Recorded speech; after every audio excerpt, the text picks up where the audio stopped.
इम्तियाज जलील किसी के आगे झुका नहीं है और ना डरा है, ये बात अच्छी तरह से समझ ले। ये लगने भगे चिल्लरों को तो मैं कभी भी बोझ के फेंक डालूंगा उसको, बिल्कुल ये नहीं समझना कि, और मैं दिखने में थोड़ा सा शरीफ लगता हूँ, मैं इतना हूं नहीं है सब। एक व्यक्ति की ताकत क्या होती है मैंने कभी दिखाया नहीं हूं। मैंने कभी, जैसा साहिल भाई ने बताया था, मैंने कभी ऊंचे लहजे के अंदर या किसी को डांट कर या किसी को अपने ओहदे का रोग बताकर मैंने कभी इसका इस्तेमाल नहीं किया हो। लेकिन जब साफ पानी सर के ऊपर से चले जाएगा तो कुछ ना कुछ तो मैं भी कर लूंगा।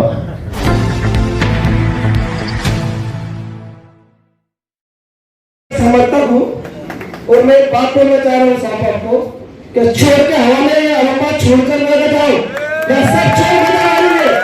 पूरी मेहनत अपनी थी, अपनी है, अपनी होगी। जो आपने कैंडिडेट यहाँ पर खड़ा करेंगे, आमदार हो, नगर सेवक हो, कोई भी उस पर अल्लाह अकबर बोल के हम उसके आगे काम करेंगे। और मैं आपको जता दे रहा हूँ, अगर कोई भी खाता छोड़ के यहाँ पे दूसरा कैंडिडेट खड़ा करे, मैं उसका काम नहीं करूंगा, मैं किसी को हासिल में कर लूंगा। अपने को भाषा विषय आता नहीं, आपको को सीधा सीधा काम आता। और मेरा काम इनका नहीं, आपको मालूम मेरा काम कैसा है, तारे काम रहता अपना। क्या वो भाषण ये वो छोड़ो सब, खड़े तुम भी रहेंगे, अंदर का भी तुम भी रिपेयर करेंगे, नगर सेवक भी तुम भी रिपेयर करेंगे। इसमें अगर कोई बोलता हुआ क्या यार वो आदमी का क्या है, साहब तो साहब हो गए 10 साल ये हो गए, वो आदमी ने इतनी मेहनत करी आप सबके लिए 10 साल में। कोई अगर एक आधा रहता था, कुछ रहता था तो उसकी यहाँ से लगे पूरी जमीन रहती थी 67 की ऐसी। ये आदमी की कहीं नहीं है कुछ क्या। और जो जलने वाले ये करना वो करना है, वो अपने मसले अपने घर के हद तक बाप बेटे की नहीं छूट रहा है।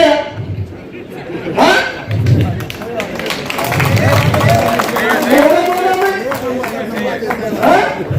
और साफ पैसा लेते हैं तो छोड़ के आऊंगा हमको, हम बनने वालों को परेशान कर देंगे। कौन लेने आता हूँ फिर आपसे, कौन आता मुंबई वाले देखेंगे हम। खड़ा करो, वैसे खड़ा रहो, वहां पर देखेंगे आपको बाद में। छोड़ के हमारे छोड़ के नहीं जाने गए आपू ने, तुम है नासिर भाई है, समीर भाई है, जो अपने पुराने कार्यकर्ता है, जो भी तुम काम करेंगे उस पे हम काम करेंगे और हमेशा करेंगे। और एक बात, और एक बात, अपनी को भाषण विषय नहीं आती क्या, अपनी को भाषण विषय नहीं आता। हम वन टाइम एकदम ओपन करने वाले लोग क्या, भाई ये काम करो, वो आ रहा, वो बूथ पे जाओ, वो बाबा नहीं डायरेक्ट क्या बराबर। इनका इलेक्शन कहां से लेना, बम्बई वाले कौन आता ले जाना, हम देखते हो उनको ऐसे लगा लेंगे यार। हमने जिसको अगर साहब को की अगर बोला तो कुछ, और साहब टेंशन मत लो, माइकल लोगों को आजकल अपने विषय को अलग पहले इसके सब तैयारी करेंगे अपन, डंडे से मार से, जिसको बोला उसको मारेंगे, जिसको बोला करेंगे, भगवान निगाना करेंगे। क्या स्पीच में आते हैं, यूट्यूबर को लाते हैं, 2 स्पीच देते हैं, घर पे चल जाते हैं। बात का तो है कि आगे बताना पड़ेगा पर, और सबको यहाँ पे किने लेके बताना और किने जान देना यहाँ पर। और तुम बोल रहे हैं कुछ भी सब, बिल्कुल नहीं। हम लड़ते हैं, लड़ेंगे, तुमने आपको ताकत दे रहे, हम इतने ये नहीं है कि डर वक्त के कोई आगे बोल देंगे और खामोश बैठ देंगे, उसको मुंह तोड़ जवाब देंगे, मुंह तोड़ जवाब देंगे उसको। यहाँ पे जाने का नहीं और छोड़ेगा और छोड़ेगा नहीं, तुम देंगे तो आगे दुआ कर रहे होंगे, अरे अल्लाह ये आदमी चल जा रहा बोला तो बहुत बड़ा हालत चल जा रहा क्या, दुआ तो नहीं लोगा वो 2-4-8-10 लोग ये छोड़ो, उन पे ना रह जाते क्या करेगा। हम सब मिलकर काम करेंगे, किसी को कुछ लेना नहीं है, आपको कुछ लेना है बियर ना गया वो कुछ लेना साथ होना, साथ जो डिक्लेयर करेंगे वही दूंगा, ओके। भाषण आता नहीं, कॉलेज मुंबई। हम कहेंगे कि महाराष्ट्र के हमारे सदर जनाब इम्तियाज जलील साहब, जिला सदर समीर भाई, शहर सदर शायर साहब, मुंशी पटेल साहब, कुणाल खरा साहब, काकड़े साहब, यहाँ पे मौजूद तमाम एक्स कॉर्पोरेटर्स और पार्टी के तमाम जिम्मेदारान, मेरे भाई, अस्सलाम वालेकुम रहमतुल्लाहि व बरकातुहू। सबसे पहले तो मैं अपनी तरफ से इम्तियाज भाई को कहना चाहूँगी कि राहत इंदौरी कहा करते थे, लेकिन मैं आपसे कह रही हूँ, बुलाती है मगर जाने का नहीं। ये राहत इंदौरी साहब कहा करते थे, लेकिन आज औरंगाबाद का हर शहरी ये कह रहा है कि बुलाती है मगर जाने का नहीं।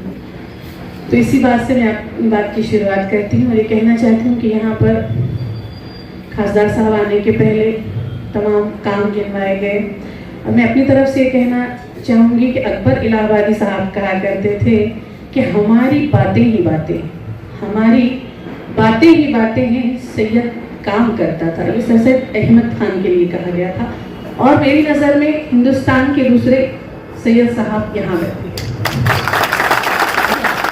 हमारी बातें ही बातें हैं, सैयद काम करता था और ये सैयद काम कर रहा है और इंशाअल्लाह ताला करता रहेगा। आगे की हिकमत अमली इम्तियाज साहब बेहतर जाने, लेकिन मैं अपने तौर पे तमाम खवातीन की तरफ से, तमाम औरंगाबाद के शहरियान की तरफ से यही कहना चाहूँगी कि इस जंग को यहाँ पर ही जारी रखा जाए।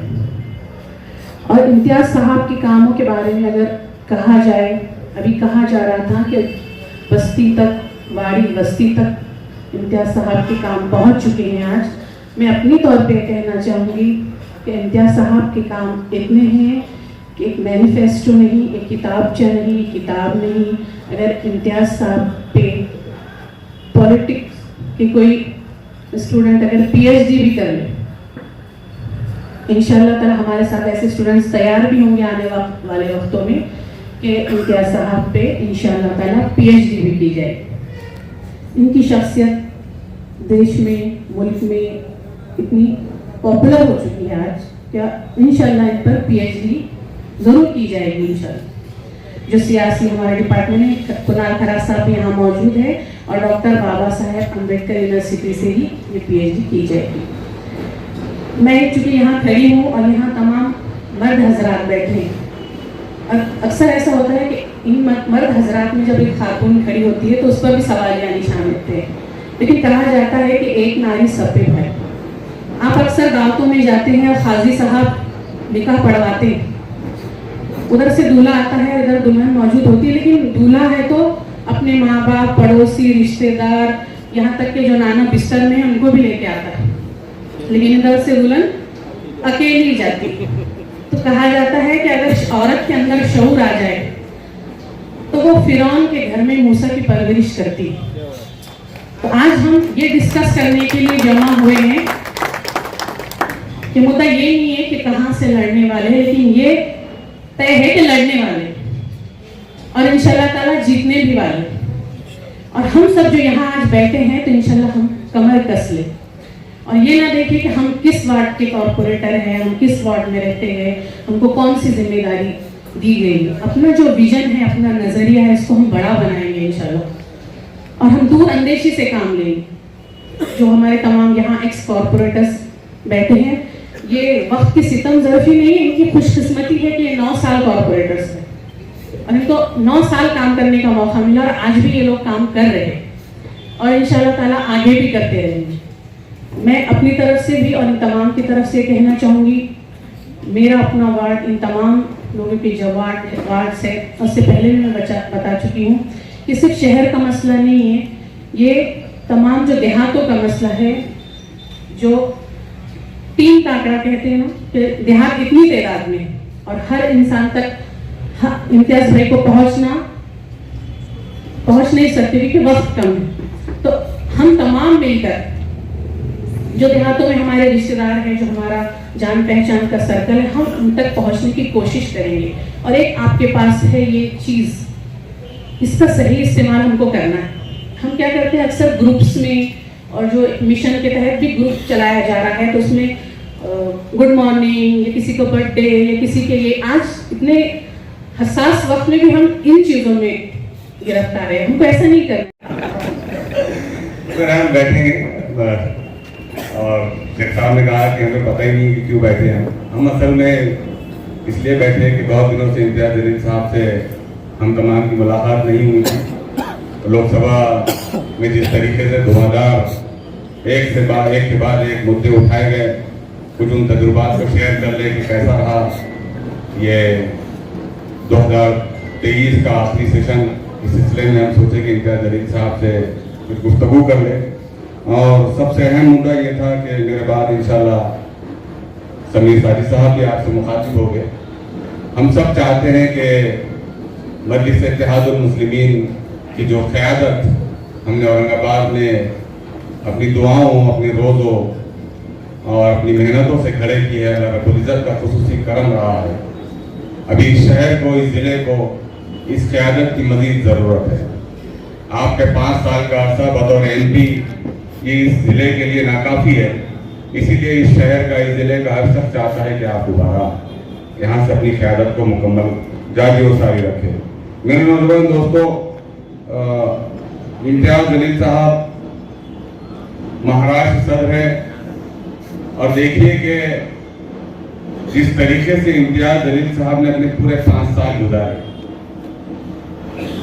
वो 5 साल हमने सिर्फ इम्तियाज जलील साहब को एक MP के तौर पे नहीं देखना चाहिए, जितना छोटे से छोटा और बड़े से बड़ा मजलिस का चाहने वाला। अगर सियासत करना सीखनी है तो मजलिस इत्तेहादुल मुस्लिमीन के हमारे कायद से सीखें। मैं हलफन ये बात कह सकता हूँ कि इन 5 सालों में, जितना खासतौर से इन 3 सालों में, जब से मैं सदर बना, मेरा ताल्लुक तो 15 साल पुराना है इम्तियाज जलील साहब से। इम्तियाज जलील साहब ने कभी भी अपने ओहदे का रोब जमाते हुए मैंने किसी को छिड़काते हुए नहीं सुना। उस शख्स को मैंने कभी किसी में चीखते हुए नहीं देखा। वरना जिस गद्दी पर, जिस पोस्ट पर आप बैठे हैं इम्तियाज जलील साहब, मैं 2004-5 से पॉलिटिक्स के अंदर बहुत सारे नेताओं के साथ बैठा हूं। अल्लाह बेहतर जानता है कि आपके उतना ज़ब्त मैंने किसी नेता में नहीं देखा, किसी नेता में। आपके ज़ब्त का यह आलम है साहब कि अगर आपका दुश्मन, आपका मुखालिफ भी, वो भले ही आपसे नजरियाती इख्तिलाफात रखता हो, लेकिन जब बात आती है तो वो इम्तियाज साहब कहकर ही पुकारता है। हम उन सुनने मुन्नों की बात नहीं करेंगे जिनका धंधा ही सियासत है।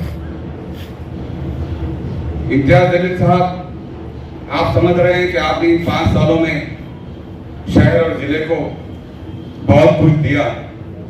हम समझते हैं कि अभी बहुत कुछ देना बाकी है। उसकी सबसे अहम वजह तो यह है कि शायद हम अभी स्टूडेंट ही है। हमने अपने 4-5 सालों के अंदर आपके मातहत रहते हुए कुछ नहीं सीखा। हमें, अगर आप चाहते हैं, मुझे मालूम है कि इम्तियाज जलील साहब मुंबई जाने का एक ही तर्क देंगे कि हम नई लीडरशिप को खड़े करना चाहते हैं, लेकिन नई लीडरशिप को खड़े करने के लिए आपको उस मकाम पर कम से कम 10 से 15 साल देने की जरूरत है। तब कहीं जाकर आपको देखकर हम सीखेंगे और आने वाली नस्लें सीखेंगी इंशाअल्लाह। मेरे नौजवान दोस्तों, भले असदुद्दीन ओवैसी साहब कोई फैसला कर ले, इम्तियाज जलील साहब कोई फैसला कर ले, लेकिन आपको मालूम है कि ताकत तो अवाम की होती है, ताकत तो कार्यकर्ताओं की होती है। तो फैसला बदलना भी हम जानते हैं, है कि नहीं जानते? तो इम्तियाज जलील साहब इस ख्याल में ना रहे कि वो अपना फैसला खुद ले लेंगे, बल्कि ये मोहब्बतें और ये आपसे जो लगाव है, ये हम आपको ये फैसला बदलने पे इंशाल्लाह मजबूर करेंगे। हम जिस शहर और जिस जिले में रहते हैं, इस जिले में क़यादत खड़े करने के बाद सबसे बड़ा अगर कोई फायदा हुआ इस कौम को, तो वो ये हुआ है कि हमारे गुमान में, हमारे दिलो दिमाग में, हमारे तहत शऊर में, बैक ऑफ द माइंड ये बात है कि हमारा कायद इस शहर में मौजूद है। 2014 से पहले हम सियासी यतीमी की जिंदगी गुजार रहे थे। जब से आपने कमान संभाली, आपने मुसलमानों के अंदर सियासी शऊर को बेदार किया। आपने इन नौजवानों को अधिकारी से बात करने का फन सिखाया। पूछिए अपने आप से कि कितने नौजवान हैं यहाँ पर बैठे हुए कि जो कभी मेमोरेंडम लेके जाना भी नहीं जानते थे महानगर पालिका में, जो कभी अपने आप की आवाज ही बुलंद नहीं करते थे। मजलिस इत्तेहादुल मुस्लिमीन कुछ दे या न दे, लेकिन मजलिस इत्तेहादुल मुस्लिमीन का और मजलिस इम्तियाज जलील साहब का जो एहसान है औरंगाबाद वालों पर वो ये है कि उन्होंने अब लीडर्स पैदा कर दिए। आज नहीं तो कल ये लीडर्स अपनी नस्ल के लिए जरूर लड़ेंगे। और अभी हमें बहुत कुछ सीखना बाकी है आपकी लीडरशिप के अंदर। आप राय फरार इख्तियार नहीं कर सकते। बेशक जहां हमारी सोच खत्म होती है वहां से आपकी शुरू होती है, लेकिन आपको इस मर्तबा अपनी सोच को बदलना पड़ेगा। हमें आपका वक्त मजीद चाहिए, हमें आपकी मौजूदगी औरंगाबाद में और चाहिए, इसलिए कि हम कुछ सीखे और मजबूत लीडरशिप आगे चल के आने वाली नस्लों को। आपने पिछले 5 साल जो गुजारे, उन 5 सालों में आपने मजलिस इत्तेहादुल मुस्लिमीन के ऊपर जो दाव लगाया कि ये कट्टरपंथी पार्टी है, आपने सबसे बड़ा काम अगर मजलिस के आपने कोई किया है तो आपने ये साबित कर दिया कि इंसानियत नवाज पार्टी है जो इंसानियत के लिए लड़ना हो जाए। नहीं यार, ये बगावत नहीं है, बस हमें सर झुकाने की आदत है।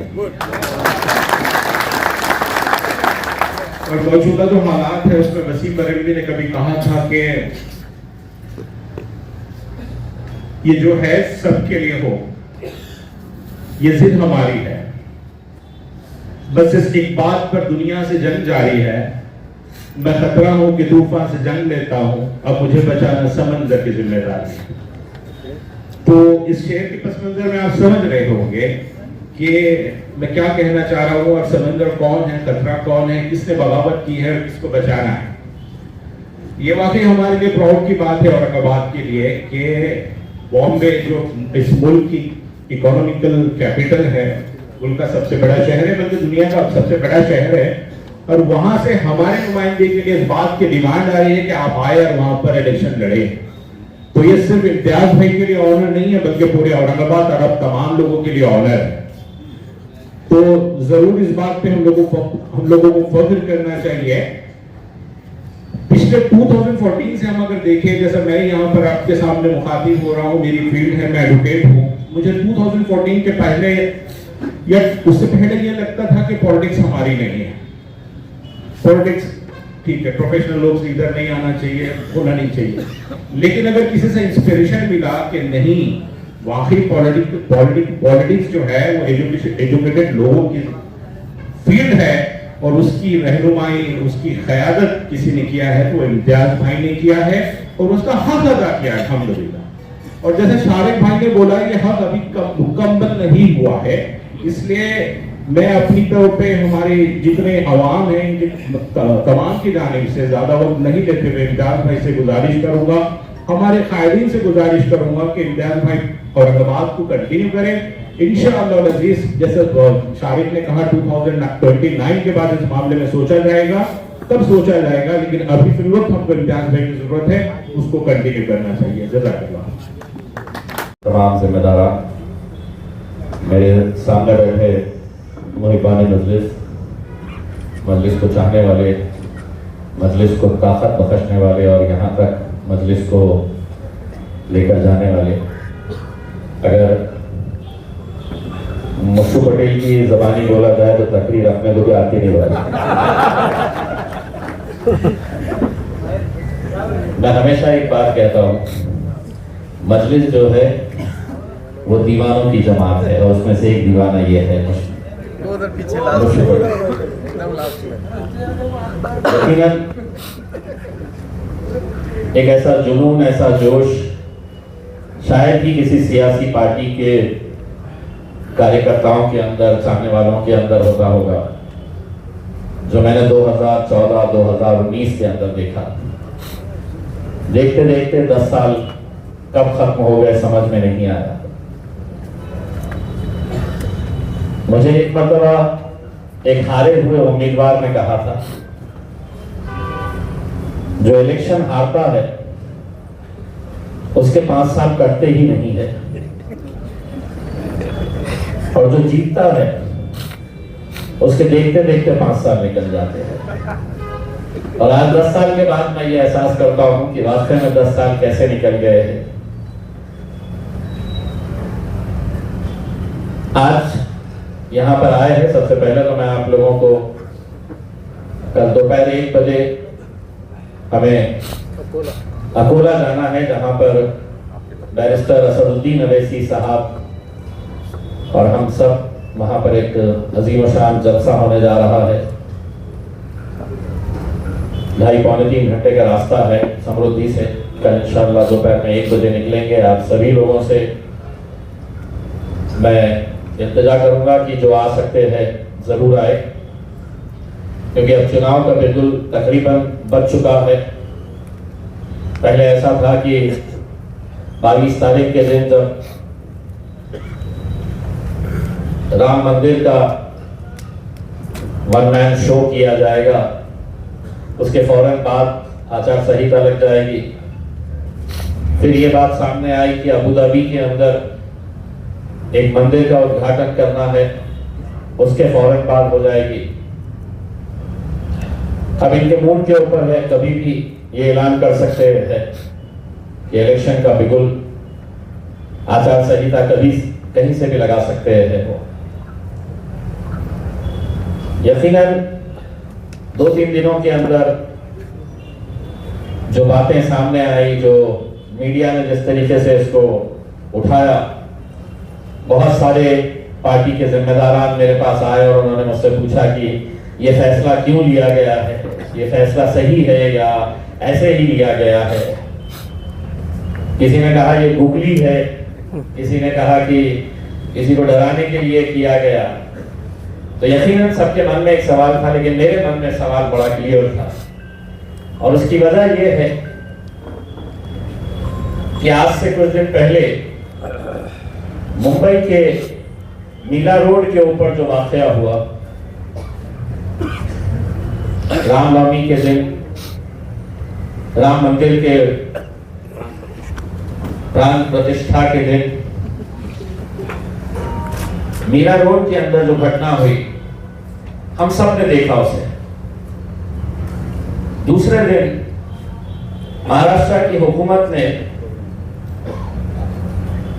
एक इलाके के अंदर जहां गरीब मुसलमान रोजी रोटी कमाता था, वो वीडियो मैंने YouTube के ऊपर देखा। एक बुजुर्ग शख्स, दाढ़ी टोपी, उसका इंटरव्यू ले रही है एक रिपोर्टर, और वो बुजुर्ग शख्स रोते हुए ये कह रहा है कि मैं 30 साल से जगह के ऊपर मेरा छोटा सा एक गैरेज चलाता हूं, घर में कोई है नहीं, सिर्फ एक बच्चा है, और मेरी रोजी रोटी का जरिया यही है दुकान मेरी, जो मैं गैरेज के तौर के ऊपर चलाता था। और उसके पीछे अगर देखें तो वो टूटा फूटा गैरेज जो बुलडोजर के जरिए पूरा जमीन दोस्त कर दिया गया था, उसके अतराफ की जितनी भी दुकानें थी वो भी पूरी जमीन दोस्त कर दी गई थी। उस वक्त एक सवाल ये आया कि मुंबई में भी बहुत सारे लीडर्स हैं, क्या वजह है कि इनके लिए ये आवाज उठाने के लिए तैयार नहीं थे। कई सारे मुस्लिम एमएलए है, अलग अलग राजनीतिक पार्टियों के अंदर है, लेकिन आवाज इसलिए नहीं उठा सकते कि जो अजीत दादा के साथ है वो भाजपा को नाराज नहीं कर सकते, जो कांग्रेस के साथ है या शरद पवार के साथ है वो उद्धव को नाराज नहीं कर सकते। तो सबसे बेहतर तरीका यह है कि खामोश बैठ जाओ, जुल्म हो रहा है तो होने दो, आंख बंद कर लो। तब ये ख्याल आया कि क्यों ना मुंबई के अंदर, और ऐसा नहीं है कि अचानक हमने एक दिन फैसला लिया कि चलिए मुंबई से लड़ा जाए इलेक्शन करके, कोई तैयारी नहीं। हमने महाराष्ट्र की कई सारी कॉन्स्टिट्यूएंसीज का सर्वे करवाया है, जहां पर ये बदलते हालात को देखते हुए, जहां हम कभी सोच नहीं सकते थे कि यहां पर हम एमएलए के एमपी का इलेक्शन लड़ेंगे, वहां पे भी अब जरखेज जमीन नजर हमें नजर आ रही है। अभी बैठे बैठे 2 दिन पहले महाराष्ट्र के उप मुख्यमंत्री, मैं जब नांदेड़ गया अभी कुछ दिन पहले, बहुत बड़ा जलसा हुआ वहां पर। उसके बाद अशोक चौहान साहब ने कहा था ये बीजेपी की बी टीम है, कुछ दिन पहले की बात है। मैं बुरहानपुर के अंदर, हमारी ये पूरी टीम जब वहां पर मेहनत कर रही थी, काम कर रही थी बुरहानपुर के अंदर, मध्य प्रदेश के अंदर, तो कमलनाथ ने, वहां के मुख्यमंत्री रह चुके कमलनाथ, कांग्रेस के कद्दावर नेता, सीनियर लीडर, कम से कम उस प्रचार के दौरान उन्होंने 50 मरतबा ये बात कही होगी कि मजलिस जो है वो भारतीय जनता पार्टी की बी टीम है। अभी बैठे बैठे तस्वीर आई है, कमलनाथ साहब भी अपने बेटे के साथ भारतीय जनता पार्टी के अंदर शामिल हो रहे हैं। अब आप देखिएगा कि जो हमारे ऊपर उंगलियां उठाते थे और हम हमेशा ये बात कहते थे, हमेशा से हमने ये चीख कर कहा, इन सब के अंदर आपको खाकी नजर आएगी। सिर्फ सेक्युलरिज्म का एक नकाब ओढ़े हुए थे अपने सियासी फायदे के लिए, लेकिन अब जब देखे हैं कि और रास्ता बचा नहीं है, दो ही रास्ते हैं, या तो जेल जाओ या भाजपा में आओ।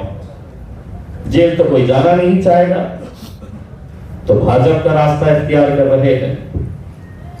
ऐसे हालात के अंदर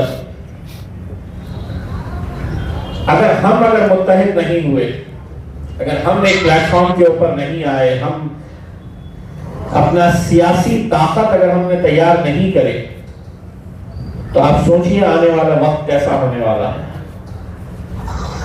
कि जो बुलडोजर हम उत्तर प्रदेश के अंदर देखते थे, आज हमारी चौखट तक आ चुका है और हमारे लिए आवाज उठाने के लिए कोई नहीं है, कोई नहीं है। मुंबई के लोगों के अंदर एक ऐसी दीवानगी है, मैं समझता हूं कि 2 दिनों के अंदर मैंने 100 से फोन हैंडल किया हूं उनके। अब हम काम पे लग गए, साहब कहां से लड़ने वाले। यानी कि आप सोचिएगा कि उनकी प्यास कैसी है, उनकी तड़प कैसी है। वो अपना खायद चाहते हैं जो उनके बुरे वक्त के अंदर उनके लिए आवाज उठा सके। 10 सालों के अंदर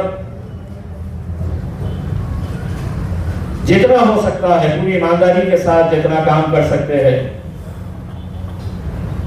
मैं ये दावा नहीं करता हूं कि पूरे काम मुकम्मल हो चुके हैं।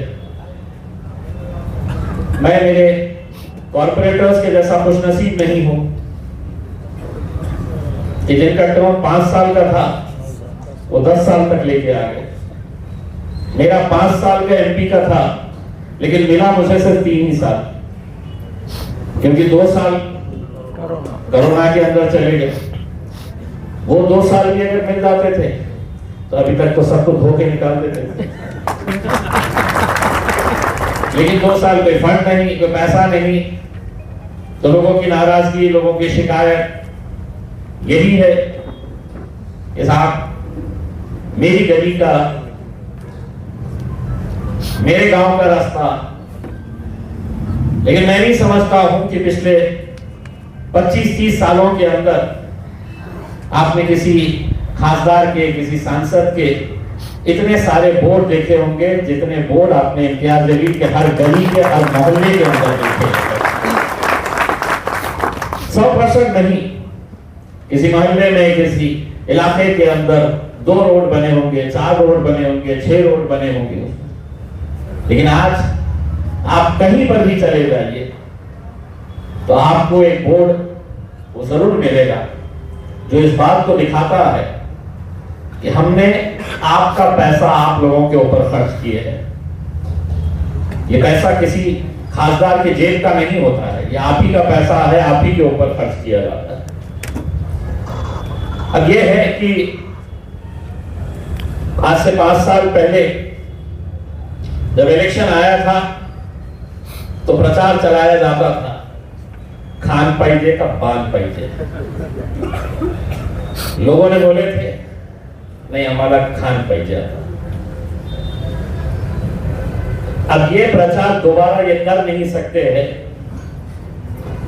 क्योंकि 5 सालों के अंदर हमने जो नफरतें थी, हमने जो सोच थी हमारे बारे में, हमारी पार्टी के बारे में, उसको पूरी तरह से अल्हम्दुलिल्लाह हमने मिटाए हैं। ये कभी सोचे नहीं थे कि एमआईएम का खासदार शिव जयंती के अंदर नजर आएगा। ये कभी सोचे नहीं थे कि हम किसी गांव के अंदर राम मंदिर के लिए फंड चाहिए और गांव के 25-30 लोग मेरे पास आए। उनको यकीन नहीं हो रहा था कि हम एक एमआईएम के खासदार के पास जा रहे हैं और उसने कहा कि हाँ मैं दूंगा क्योंकि ये पैसा तुम्हारा है, मैं तुम्हीं को दे रहा हूं। तो आज जो नफरतें थी मुझसे, आज एक ऑल इंडिया रेडियो का एक रिपोर्टर आया और उसने मुझसे कहा कि आपको 2 मिनट के अंदर ये बताना है कि आपने पिछले 5 सालों के अंदर क्या काम किया है। मैं बोला मैं 2 मिनट नहीं, मैं 20 सेकंड के अंदर बता दूंगा। मैंने 20 सेकंड के अंदर से इतना बताया कि शहर के अंदर जो नफरतों की दीवार थी, वो नफरतों की दीवार को गिराने का काम मैंने किया है। और उसके जरिए आज ये शहर की पहचान इस हिसाब से थी कि ये दंगों का शहर है, हर छोटी मोटी बात के ऊपर यहाँ पर दंगे होते थे, और कुछ हद तक सही भी था। लेकिन आज अल्हम्दुलिल्लाह यहाँ पर जो काम हुए, जो पैगाम हमने लोगों तक पहुंचाया, उसका नतीजा है कि आज लोगों को देखने का नजरिया पूरी तरह से बदला है। वरना क्या वजह है कि कल कन्नड़ से एक मनसे का सीनियर पदाधिकारी मजलिस के अंदर ज्वाइन होता है, मराठा समाज का।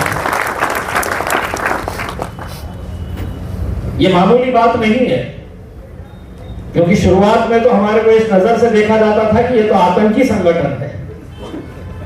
एमआईएम मतलब आतंकी संगठन। जो मजलिस के साथ पहले दिन से जुड़े हुए हैं वो अच्छी तरह से जानते हैं कि मजलिस का सिर्फ, अज्जू साहब इस बात की गवाही देंगे कि मजलिस का सिर्फ पतंग की निशानी अगर मोटरसाइकिल के ऊपर लगाई जाती थी तो उस मोटरसाइकिल के ऊपर कार्रवाई होती थी। एमआईएम का स्टिकर अगर रहता था तो उसके ऊपर कार्रवाई होती थी। लेकिन आज एमआईएम का झंडा लेकर हम बंबई तक पहुंच जाते हैं और पुलिस वाले हमारी सलामी के लिए औरंगाबाद से मुंबई तक खड़े रहते हैं, और इसकी गवाही इतने सारे लोग हैं जो वहां तक तिरंगा रैली के अंदर शामिल हुए थे। तो मैंने असद साहब से ख्वाहिश जाहिर की कि मैंने कहा साहब औरंगाबाद अल्हम्दुलिल्लाह एक दूसरा हैदराबाद हो चुका है, हम क्यों दूसरे इलाके के अंदर नहीं जाए और क्यों दूसरे इलाके के अंदर मजलिस को बढ़ाए। मैंने अपने तरफ से पैगाम दिया। असद साहब ने कुछ बोले नहीं, लेकिन उनका जो देखने का तरीका था मेरी तरफ, उससे मैं समझ गया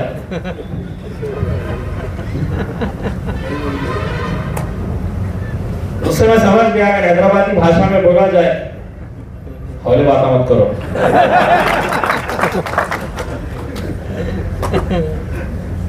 लेकिन आप मेरे नजरिए से अगर सोचेंगे, मैंने कल समीर सारे हमारे शोएब भाई इम्तियाज, ये सभी लोग जब रात में आए, मैंने उनसे एक बात बड़ी ईमानदारी के साथ कहा कि सियासत के अंदर एक शख्स के अतराफ पूरी सियासत नहीं घूमनी चाहिए। एक इंडिविजुअल के नाम के ऊपर चल रहा है कि एमआईएम चल रही है तो इम्तियाज जलील की वजह से चल रही है। कहीं ना कहीं एक नई लीडरशिप को डेवलप करने की जरूरत है। नई लीडर्स सामने आने चाहिए। और कहां से आएंगे? यहीं से आएंगे, आप ही लोगों में से आएंगे। जितना हमने करना है उतना किए हैं। आगे सफर को लेके जाना है तो एक नई टीम भी होनी चाहिए। वरना ऐसा नहीं है कि इम्तियाज जलील गया तो खत्म। मैं खुद चाहूंगा कि मेरी आंखों के सामने मजलिस के अच्छे अच्छे लीडर्स डेवलप हो, ताकि वो भी आगे बढ़ सके। और सियासत इसी के लिए होती है। हम जो मेहनत करते हैं, आप लोग जो मेहनत करते हैं, यकीनन मैं पहले भी ये बात कह चुका हूं कि इन सफों के अंदर ये कंपटीशन होना चाहिए। इम्तियाज जलील के साथ मैं भी दावा करूंगा एमपी बनने का।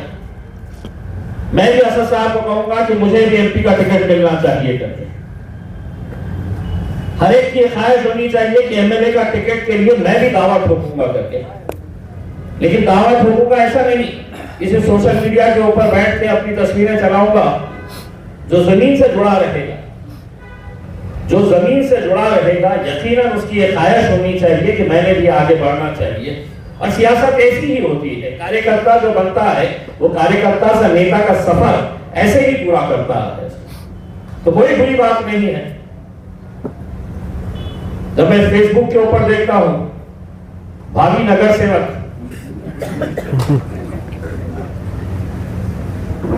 कहां है चेहरे,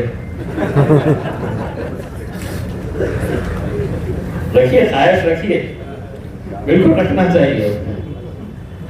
लेकिन अभी से अगर शुरू करवा लेंगे तो वो इलेक्शन आया है तक एक इलाके के जो 4 भाई नगर सेवक है वो वहां पे मजलिस को बढ़ाने की जगह चारों एक दूसरे को गिराने के चक्कर में ही मजलिस को वहां खत्म कर देंगे। तो अपना नाम लिखो, भावी मत लिखो। भावी बनाने वाले जो है वो ये लोग रहते हैं, ये आप लोग रहते हैं। यकीनन आज मुझे इस बात की खुशी है कि 5 सालों का जब हिसाब निकाला गया और 2 एमपी के सवालात का पूरा जायजा लिया गया, तो ये आप लोगों के लिए भी फख्र होना चाहिए कि 550 के ऐवान के अंदर सबसे ज्यादा सवाल अगर किसी ने पूछा है तो मेरे शायद बैरिस्टर असदुद्दीन अवैसी साहब ने और ये नतीज ने। आज के इस दौर के अंदर बहुत हिम्मत लगती है कि लोकसभा के अंदर खड़े रहकर मेरा शायद जब हुकूमत की आंख में आंखें डालकर उस चर्चा के अंदर हिस्सा लेता है। 75 सालों के अंदर कभी किसी मंदिर, मस्जिद या किसी इबादत गाह के ऊपर चर्चा नहीं हुई है। और ऐवान जो है वो पार्लियामेंट हो या असेंबली हो, वो इसलिए नहीं बनाए जाते हैं कि हम एक पूरा दिन तुम्हारी मंदिर के बारे में, तुम्हारी मस्जिद के बारे में, तुम्हारी इबादत गाह के बारे में चर्चा करेंगे। लेकिन इस बार इन्होंने लेकर आए एक पूरा दिन हम इसके ऊपर चर्चा करेंगे। और उसी चर्चा के अंदर बहुत हिम्मत की बात है जब असदुद्दीन अवैसी खड़े रहकर कहता है कि तुम्हारे लिए होगा वो, लेकिन वो हमारे लिए मस्जिद थी, है और रहेगी। ये बहुत आसान बात नहीं है। आज के इस माहौल के अंदर जहां आपके 300-325 एमपीज आपको बोलने तक नहीं देते हैं, आप खड़े रहते हैं और वो वहां से कुछ न कुछ नारे लगाते हैं। और उसी सदन के अंदर आपका भाई वहां पर मोदी को कहता है कि हम तुमसे रिजर्वेशन मांगने का मतलब यह है कि अपना सर दीवार से फोड़ने के बराबर है। लेकिन एक बात याद रखो कि इस मुल्क में अगर तो मुसलमानों को पीछे छोड़ेंगे तो ये मुल्क कभी आगे नहीं बढ़ सकेगा। ये बोलना, ये ताकत यहां से आती है मेरे भाई, आप लोगों के पास से मिलती है ये ताकत। ऐसे हालात के अंदर मुझे मालूम नहीं है, कल असद साहब आने वाले हैं और उन्होंने कहा है कि कल बात करेंगे। तो असद साहब का जो भी फैसला होगा, लेकिन इसका मतलब ये नहीं है कि हम मजलिस के लिए काम ही नहीं करेंगे। अपना काम की रफ्तार जो है वो वैसे ही जारी रखिएगा। अपने काम की रफ्तार जो है उसको और बढ़ाइएगा, क्योंकि आपको मालूम है इस शहर के अंदर गैरों की जरूरत नहीं है, गिराने के लिए अपने ही कुछ लोग काफी है। और उन्हें कहां से खत पानी दिया जा रहा है ये भी मैं अच्छी तरह से जानता हूं। वो ये समझते हैं कि जहां से उन्हें खत पानी दिया जा रहा है तो वो खामोशी में दिया जा रहा है। जो दे रहे हैं वो भी मेरे जानने पहचानने वाले हैं, मेरे भी दोस्त हैं। तो कहां क्या दिया जा रहा है, कितना दिया जा रहा है, आगे क्या वादा किया जा रहा है, ये सब मैं अच्छी तरह से जानता हूं। लेकिन उसके बावजूद भी ये कहता हूं, मुझसे बड़े इम्तियाज जलील किसी के आगे झुका नहीं है और ना डरा है। ये बात अच्छी तरह से समझ ले। ये लगने भगे चिल्लरों को तो मैं कभी भी खोज कर फेंक डालूंगा उसको, बिल्कुल बेफिक्र रहिएगा। ये नहीं समझना कि, और मैं दिखने में थोड़ा सा शरीफ लगता हूँ, मैं इतना हूं नहीं है असल में। एक एमपी की ताकत क्या होती है मैंने कभी दिखाया नहीं हूं। मैंने कभी, जैसा शालिम भाई ने बताया था, मैंने कभी ऊंचे लहजे के अंदर या किसी को डांट कर या किसी को अपने ओहदे का रोग बताकर मैंने कभी इसका इस्तेमाल नहीं किया हो। लेकिन जब साफ पानी सर के ऊपर से चले जाएगा तो कुछ ना कुछ तो मैं भी कर लूंगा। तो इसीलिए मैंने असद साहब के साथ पार्लियामेंट के अंदर एक तस्वीर फेसबुक के ऊपर डाला था और उसके ऊपर लिखा था, हमको हल्के में ना लेना। और ये पैगाम सभी राजनीतिक पार्टियों के नेताओं को था जो तुम्हारे वोट तो चाहते हैं लेकिन मजलिस का करीब नहीं आना चाहिए। यही उनकी राजनीति है। और अब यहां पे इतने सारे पार्टियां हो गए, कैसा आएंगे, कौन आएगा, अभी तक कोई पता नहीं है। टिकट किसको मिलने वाला है, कौन कैंडिडेट रहने वाला है, सारे दूल्हे घूम रहे हैं इधर से उधर, किसी को पता नहीं है कि किसको मिलने वाला है क्या। सबको ये मालूम है कि अपना मुकाबला बाप तो बाप रहेगा।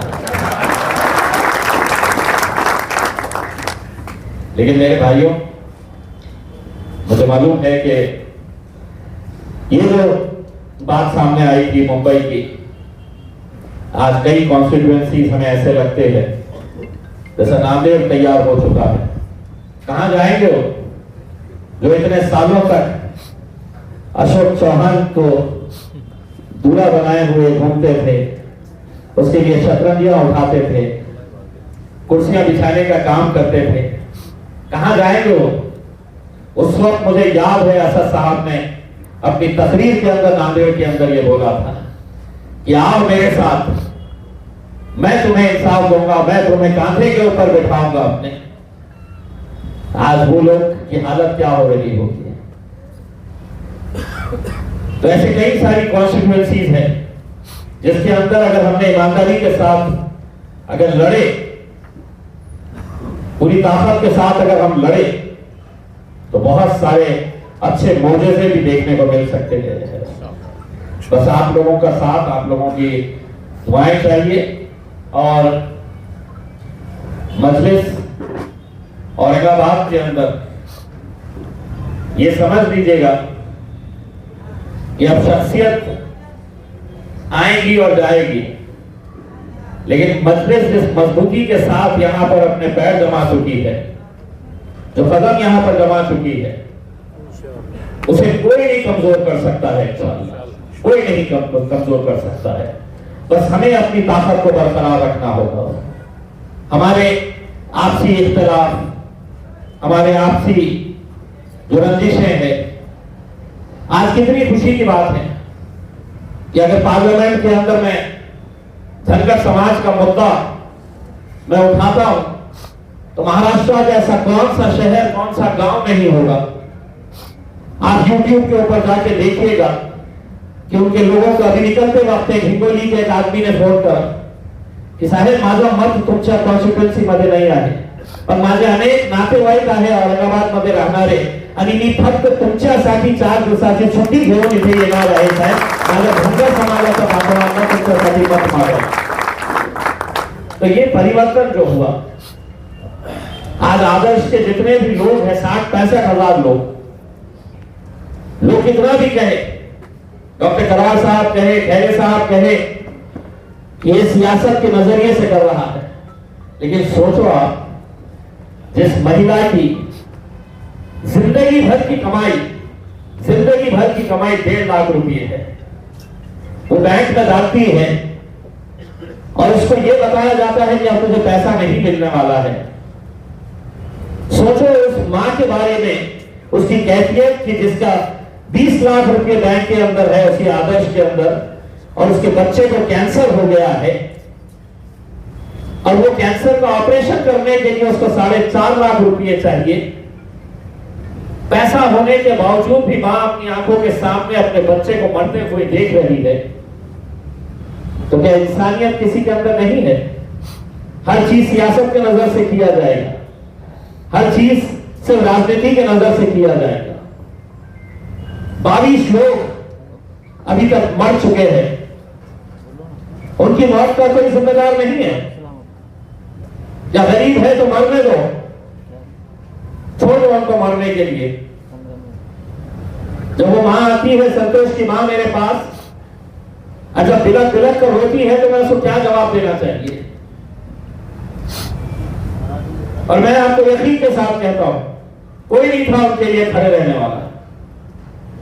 ना पुलिस स्टेशन वाले उनको अंदर आने देते थे, डीडीआर ऑफिस वाले कहते थे कि तुमने हमसे पूछकर डाले थे क्या पैसे. अगर आज इम्तियाज जलील वहां से हट गया तो उन लोगों ने भूल जाना चाहिए कि उनका 1 रुपया भी उनको वापस मिलने वाला है. लेकिन जब तक मैं हूं, मैं उनको जबान दिया हूं कि तुम्हारा 1-1 रुपया वापस करने की जिम्मेदारी सरकार की नहीं, इम्तियाज जलील की रहेगी करते हैं. एक यकीन तो पैदा किए हैं हमने. आज गांव के अंदर आप सोचिएगा जो माहौल बना हुआ है कि हर एक के पास गए थे, हर एक के पास. गजानन बोरसे नाम का एक भारतीय जनता पार्टी का कट्टर कार्यकर्ता, जो बीजेपी की जहां पर भी सभा होती तो उसको कॉल किया जाता था कि यहां पे तेरे को नौजवान लड़कों को तो गाड़ियों में भरकर जमा करके सभा के ठिकाने के ऊपर लेकर आना है. जब वो गया अपने नेताओं के पास तो किसी ने उसकी दखल नहीं ली. आज वो जब मेरे पास आता है तो वो शपथ खा के कहता है कि साहिब जब तक मेरी जान में जान है मैं सिर्फ आपके साथ खड़े रहूंगा, आपके लिए लड़ूंगा, आपके लिए काम करूंगा. तो ये अपने काम की बुनियाद के ऊपर हम आज इस मुकाम के ऊपर आए हुए हैं. हमने जो काम 10 सालों के अंदर किए हैं उसी का नतीजा है कि आज लोगों के जहनों के अंदर जो बातें थी, जो डर था, जो खौफ था, वो खत्म हुआ है. और आज मजलिस के साथ लोग जुड़ रहे हैं, हमारे साथ आ रहे हैं, काम कर रहे हैं. इसलिए आप लोग रहिए, साथ में रहिए, साथ में काम करिए. सभी ने ये कहा है कि मैंने बंबई नहीं जाना चाहिए. मेरी सोच ये थी कि भाई औरंगाबाद कब तक, जब तक जाने तक.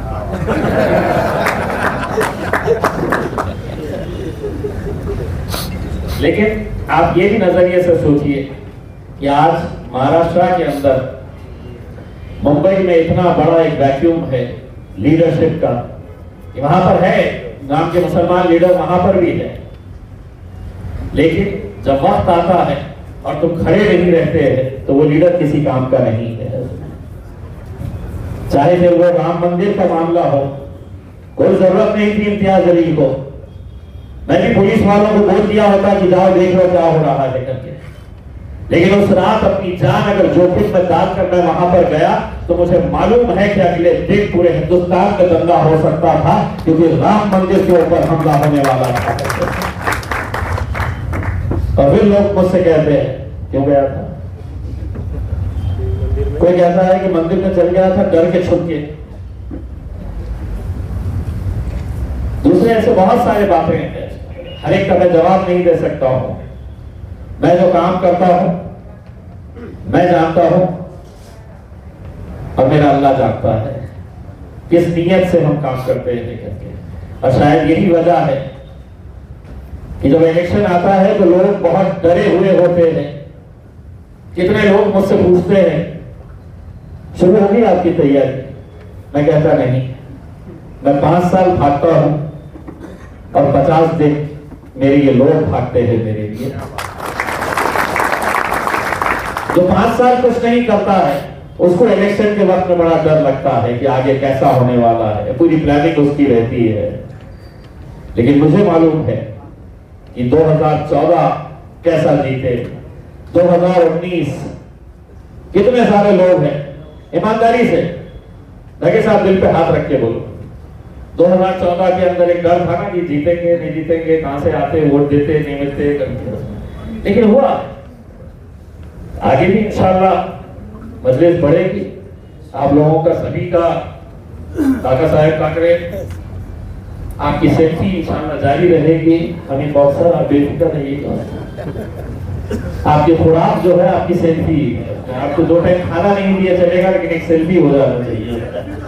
तो मैं आप सभी लोगों का तहे दिल से शुक्रिया अदा करता हूं।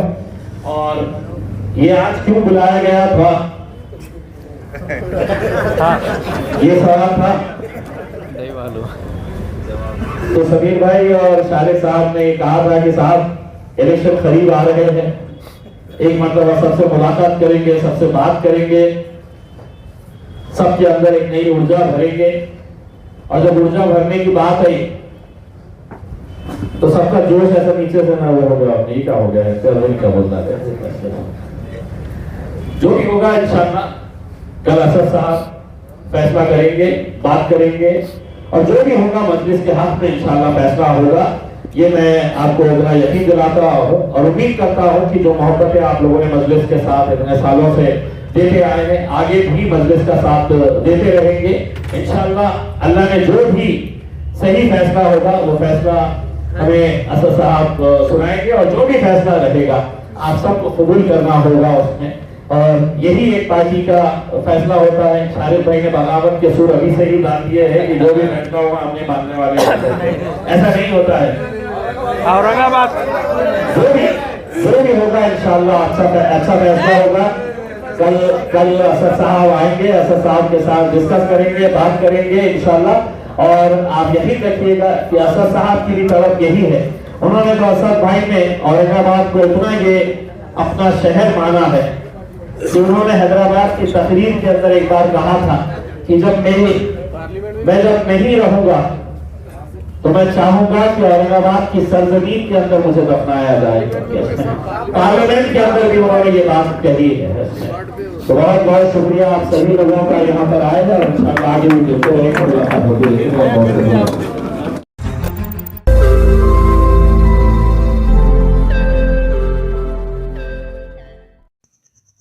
रोज नई खबरों को देखने के लिए हमारे औरंगाबाद समाचार चैनल को सब्सक्राइब कीजिए और नोटिफिकेशन पाने के लिए हमारे बेल आइकन को दबाइए ताकि हर खबर की नोटिफिकेशन आपको मिलती रहे।